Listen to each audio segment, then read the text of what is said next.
everybody. I am Dr. Amy Nelson, and today we're going to talk about gallbladder sludge. So if you're new to seeing this, I'm a naturopathic doctor. I practice here in Austin, Texas, and my specialty areas are the digestive system, neurotransmitter health, and hormonal health. So you can probably go read about me on my website.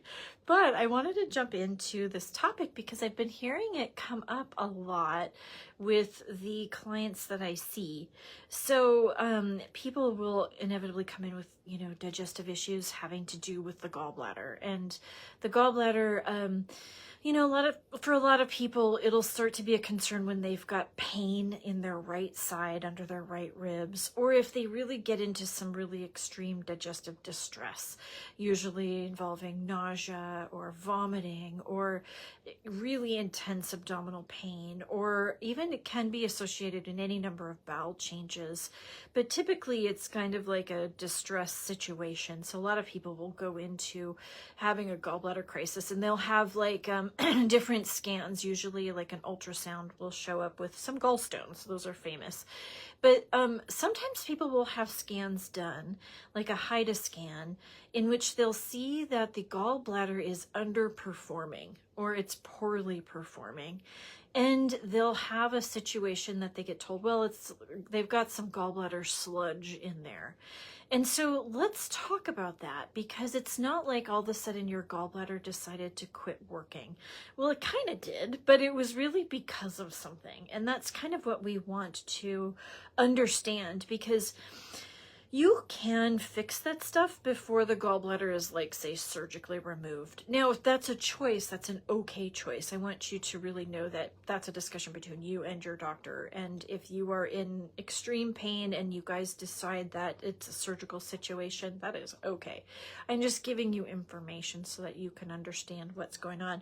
And hopefully we can try to prevent that. It's nice to keep your organs if you can, So the situation with the gallbladder is very interesting. It is actually, think of our nervous system is divided into two ways, just for sake of simplicity. Parasympathetic nervous system, which is rest and digest. And it's rest and digest for a reason. We're going to really remember that, okay? Our other nervous system, which probably a lot of us have a lot of relationship with, is fight or flight, right? So the fight or flight system is something that is kind of predominant. It's kind of our set point. We have an anxiety problem. We push stress. It's the stress reaction in the body. It's fight, flight, fright, or freeze, so it's all of that. And especially depending on what you've been through and, if there's a lot of pressures that you're facing. But, a lot of times too, people may have gone through stuff, but other times too, it's just like, hey, we're overworking. We kind of collectively talk about standard American diet all the time, but then there's standard American stress, right? Like we overwork, we don't rest enough. It's like we get off work and then go home to kind of another part-time job or full-time job. It feels like there's a demand, and it's hard to kind of learn how to handle stress. Anxiety, or the sympathetic nervous system, is kind of like our default set point.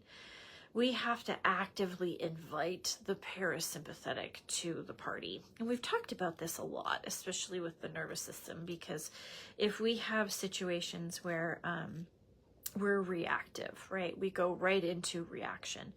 We have to definitely take a big deep breath, create a pause button around reaction, and that gives us a chance to work into the parasympathetic system. It's nice to react out of the parasympathetic system, to creatively think from the parasympathetic system, to problem solve, to assess, all of that.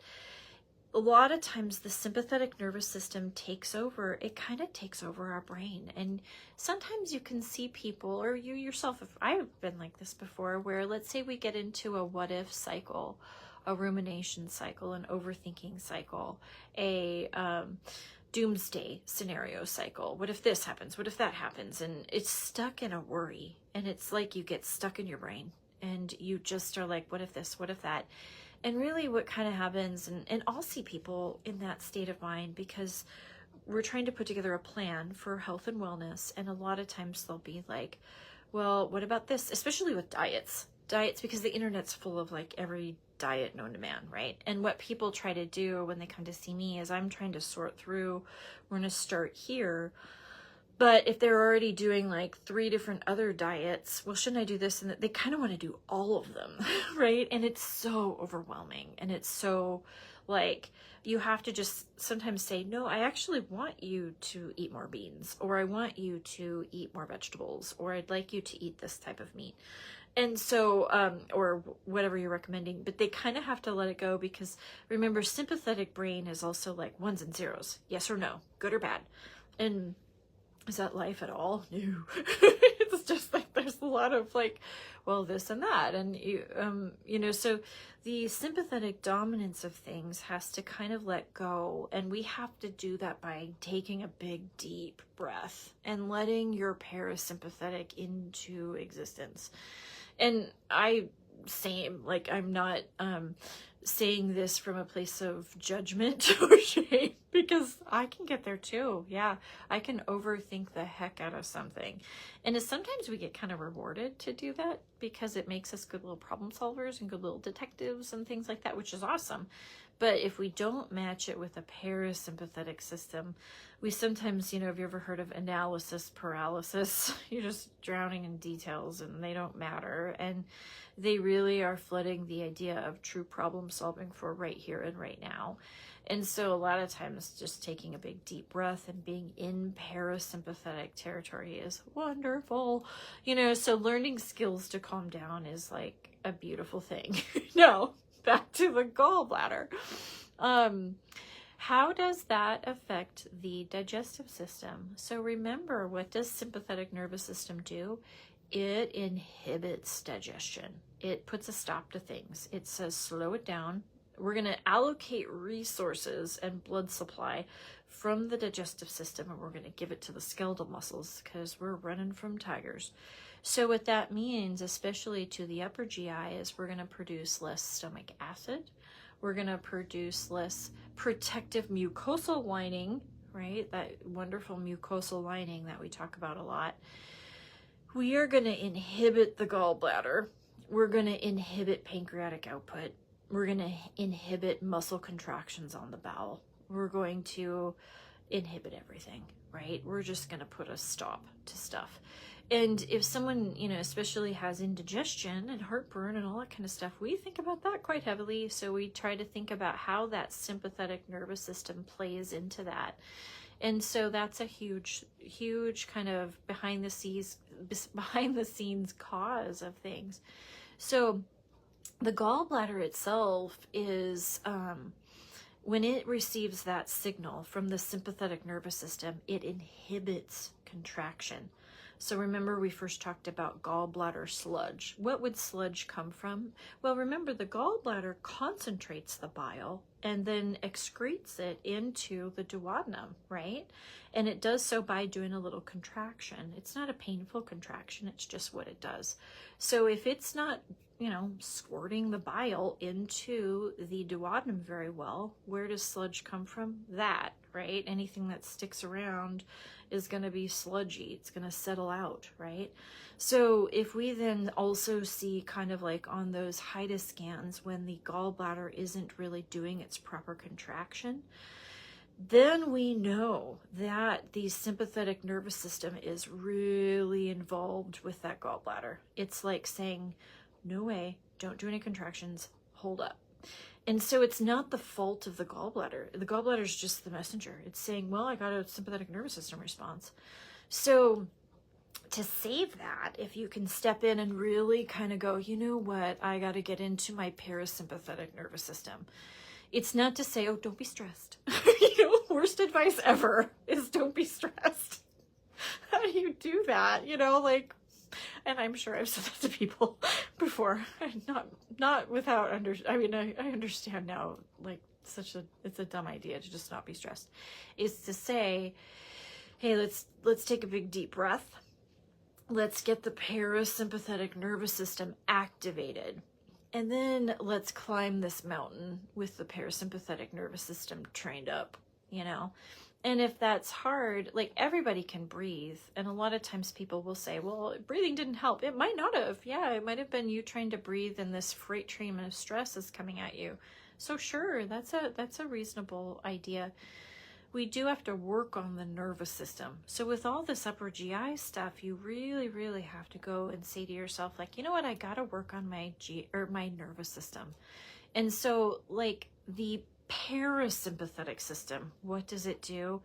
It brings life back to the gallbladder. It brings reactivity. It allows it to do some contraction so that the bile can exit and get into the small intestine.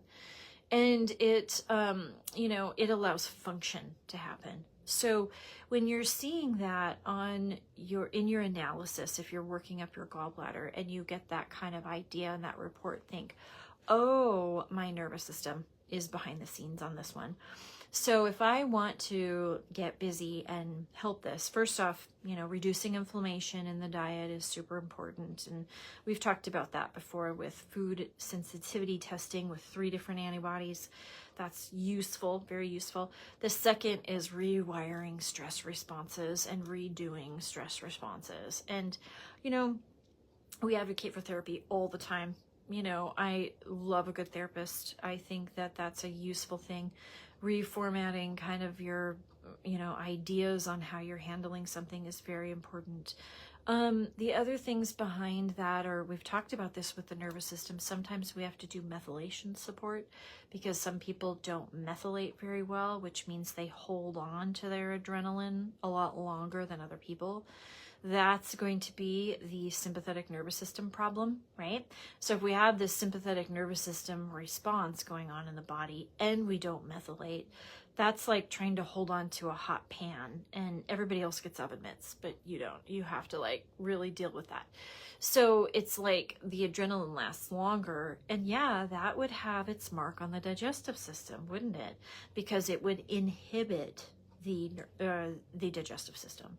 So we want to kind of pay attention to that. So whenever there's upper GI anything, including gallbladder stuff, what are we thinking? The nervous system, for sure, for sure. So we're enhancing that parasympathetic activity. And now we're saying, hey, let's problem solve with the parasympathetic set. So that's all I have for you today. That's the little nugget. If you have gallbladder sludge, if you have a poorly functioning gallbladder, if you have gallstones, then yes, think nervous system. Think nervous system all day long. Because remember, what does the sludge end up doing? Stone formation, right? That's the first step before you get gallstones. So if there are gallstones in there, then yeah, that's been going on for a while. So it's correctable, and we'd love to help you with that. So, all right, everybody, have a good afternoon.